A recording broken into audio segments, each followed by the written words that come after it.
voici ma question. Lors du conseil municipal du 23 septembre 2024, vous avez vendu à l'association Mosquée de la Miséricorde une parcelle de 1371 mètres carrés au prix de 100 000 € hors taxes, afin que cette association construise sur ce terrain une nouvelle mosquée en lieu et place de l'actuelle mosquée. 4 jours plus tard, le 27 septembre, l'association Mosquée de la Miséricorde fait une annonce sur les réseaux sociaux en se réjouissant de l'acquisition de ce terrain et indique, je cite, « Ce projet ne se limite pas à un simple lieu de culte, à savoir une salle de prière de 600 places pour les hommes et une autre salle de 200 places pour les femmes, mais vise à créer une bibliothèque, un espace de rencontre et d'éducation pour toute la communauté, une mosquée où chacun pourra prier et se recueillir, mais aussi s'instruire, se cultiver et participer à la vie de la communauté au travers de conférences et autres événements. » On constate donc, comme le rappelle souvent Boualem Sansal, l'écrivain franco-algérien incarcéré en Algérie actuellement, et auquel j'adresse mes pensées, que l'on est loin d'un simple bâtiment et du respect du principe de la laïcité, quel que soit le sexe, comme vous l'aviez exprimé lors de notre échange le 23 septembre dernier. Il s'agit d'un centre communautaire conçu pour la prière, avec salles séparées pour les femmes et les hommes, mais aussi un lieu d'enseignement et d'éducation, avec des cours d'arabe, comme c'est déjà le cas aujourd'hui, dans le local de 60 mètres carrés situé à proximité de la parcelle vendue, comme le souligne l'association elle-même dans son annonce. Votre méconnaissance de ces faits, résumée dans votre phrase du 23 septembre, lors de nos échanges, « Nous, on sait à qui on vend, derrière, voilà », m'inquiète dans une ville particulièrement touchée par la radicalisation islamiste, comme le rappelait France 3 Occitanie le 9 octobre 2018 ou Le Figaro le 17 décembre 2017. Suite à ces informations, je vous ai demandé par 2 fois, sans succès, le contrat de location de la mosquée actuelle.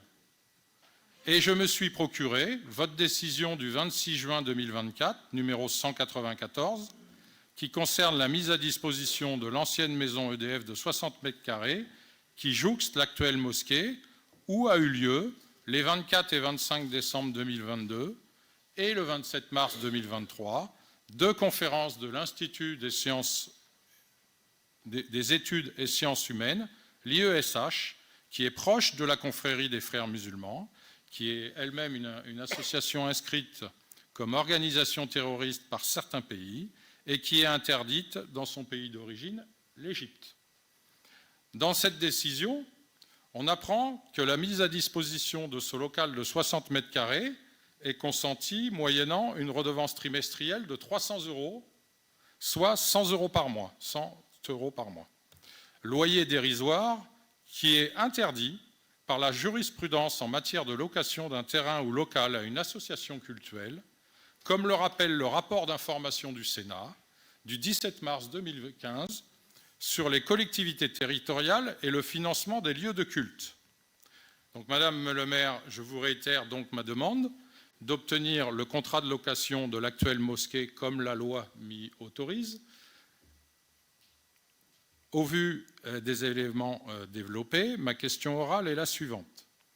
Quelles mesures comptez-vous prendre concernant les conditions de location actuelles pour vous mettre en conformité avec la jurisprudence en la matière et empêcher également l'influence des frères musulmans sur la mosquée? Je vous remercie. Permettez-moi de vous rappeler que la vente dont vous nous parlez, nous l'avons votée dans cette Assemblée à l'unanimité. Ah, Monsieur Cabrolier, voté à l'unanimité. Et c'est tout à l'honneur de notre conseil municipal attaché à la liberté des cultes et au principe de laïcité. Il semblerait aujourd'hui que vous regrettiez de ne pas vous être opposé à cette vente. Et pourtant, vous avez eu raison de ne pas vous y opposer, car cette session vise à réunir sur un même site des activités qui se pratiquaient déjà avant sur 2 sites différents. Il n'y a absolument rien de nouveau à cet égard. Rien de nouveau à cet égard. Ce faisant, nous libérons même un foncier qui pourra être utilisé dans l'avenir pour de nouvelles activités dans l'intérêt de tous les Albigeois et du service public. Vous mettez en cause par ailleurs le niveau des loyers demandés s'agissant d'un local occupé à titre précaire et qui a vocation à être détruit. Sachez qu'il nous arrive régulièrement de faire bénéficier des associations de locaux dans ce type de conditions. Pour répondre à votre question sur les conditions de mise à disposition du bâtiment municipal affecté à la mosquée, il fait désormais l'objet d'une occupation à titre onéreux pour un montant sensiblement supérieur à 500 € par mois. Aucun problème évidemment pour vous communiquer le document signé. Vous reprenez enfin un argument délibérément anxiogène, infondé et déplacé selon lequel la mosquée serait sous l'influence des frères musulmans et qu'il me reviendrait de prendre les mesures pour l'en empêcher.